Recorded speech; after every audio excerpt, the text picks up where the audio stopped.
आप देख रहे हैं न्यू पंजाब न्यूज। मैं पूरे सम्मान के साथ मोहन भागवत जी से 5 प्रश्न पूछना चाहता हूं और आपका समर्थन चाहता हूं। अगर मैं कोई गलत प्रश्न पूछूं तो बता देना और सही प्रश्न पूछूं तो मैं आपसे हाथ खड़ा करवा के पूछूंगा। मेरा पहला प्रश्न है मोहन भागवत जी से। जिस तरह मोदी जी देश भर में लालच देके या ईडी और सीबीआई की धमकी देके डरा के दूसरी पार्टी के नेताओं को तोड़ रहे हैं, पार्टियां तोड़ रहे हैं, सरकारें गिरा रहे हैं, क्या यह देश के लिए सही है? मैं मोहन भागवत जी से पूछना चाहता हूं, क्या आप नहीं मानते कि यह भारतीय जनतंत्र के लिए हानिकारक है? पूछना चाहिए कि नहीं पूछना चाहिए मोहन भागवत जी से? मेरा दूसरा प्रश्न है उनसे। देश भर में सबसे भ्रष्टाचारी नेताओं को मोदी जी ने अपनी पार्टी में शामिल करवा लिया।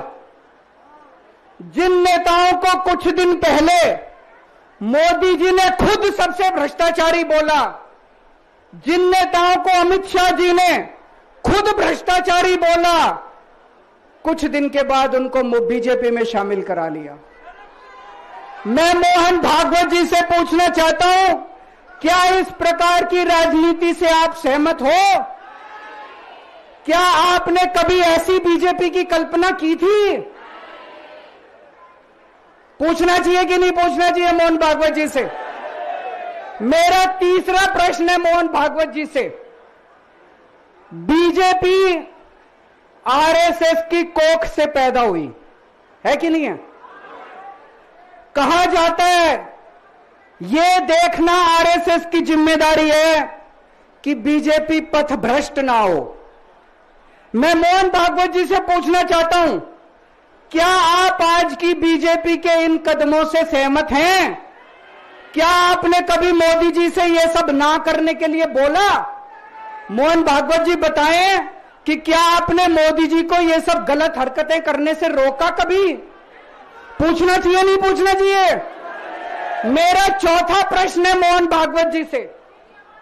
जेपी नड्डा जी ने लोकसभा चुनाव के दौरान उन्होंने कहा कि बीजेपी को अब आरएसएस की जरूरत नहीं है। आरएसएस बीजेपी की मां समान है कि नहीं है? क्या बेटा इतना बड़ा हो गया कि मां को आंखें दिखाने लग गया?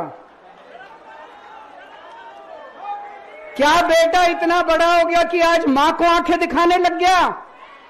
जिस बेटे को पाल पोस के बड़ा किया, जिस बेटे को प्रधानमंत्री बनाया, आज वो बेटा पलट के मां को अपनी आंखें दिखा रहा है। मातृतुल्य संस्था आरएसएस, आज वो बेटा अपनी मातृतुल्य संस्था को आंखें दिखा रहा है। मैं मोहन भागवत जी से पूछना चाहता हूं, जब नड्डा जी ने यह कहा तो आपके दिल पे क्या गुजरी, आप जरा बताइए इस देश को। क्या आपको दुख नहीं हुआ? मैं आरएसएस के हर कार्यकर्ता से पूछना चाहता हूं, जब नड्डा जी ने कहा कि हमें आरएसएस की जरूरत नहीं है, क्या आरएसएस के हर कार्यकर्ता को दुख नहीं हुआ? मेरा पांचवा प्रश्न मोहन भागवत जी से मैं कहना चाहता हूं, आप ही लोगों ने मिलकर कानून बनाया था कि 75 साल के होने पे कोई भी व्यक्ति रिटायर होगा। इस कानून के तहत आडवाणी जी को रिटायर कर दिया, मुरली मनोहर जी जैसे बड़े बड़े नेताओं को रिटायर कर दिया, बीसी खंडूरी जी को रिटायर कर दिया, कलराज मिश्र को रिटायर कर दिया, शांता कुमार को और पता नहीं कितने लोगों को रिटायर कर दिया। अब अमित शाह जी कह रहे हैं कि यह नियम मोदी जी पे लागू नहीं होगा। तो मैं मोहन भागवत जी से पूछना चाहता हूं, क्या आप इससे सहमत हो कि जो नियम आडवाणी जी पे लागू हुआ वो मोदी जी पे लागू नहीं होना चाहिए? आप ये पूछना चाहते हैं कि नहीं पूछना चाहते? पूरा देश आज मोहन भागवत जी से ये प्रश्न पूछना चाहता है।